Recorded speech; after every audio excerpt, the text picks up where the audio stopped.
Wala. Jano, magbago ka na. Pati ako, ininjan mo. Magmula pa lang sa ABS, TV5, GMA7. Hindi ka dumating. Pababash kita. Yung 14 million, yan, hindi na naman ako sinibot. Nangako.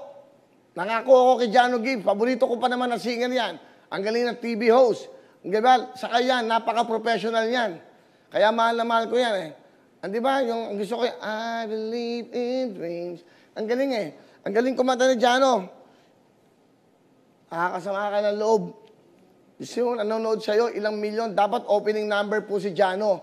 Yan, para ka na naman sa SOP. Yung opening number nyo, no, nagiging closing.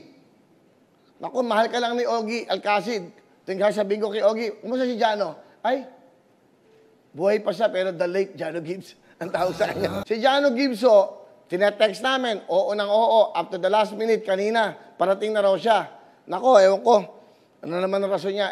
Ngayon pa lang i-text niyo na siya. Sabihin niyo, wala kang isang salita. Jano, kung nasaan ka man ngayon, basta, eto hanggang mamaya, puro Jano Gibbs ako. Wala akong gagawin. Ay, nako, di ba? Anyway, kalimutan muna natin si Jano. Kung di dumating, ano magagawa natin? Hello mga kapuso! Ako po si Ipon. Minabati ko unang-una dyan mga kaipo natin, mga kaskwami ko dyan. Nagustuhan nyo ba ang video na to?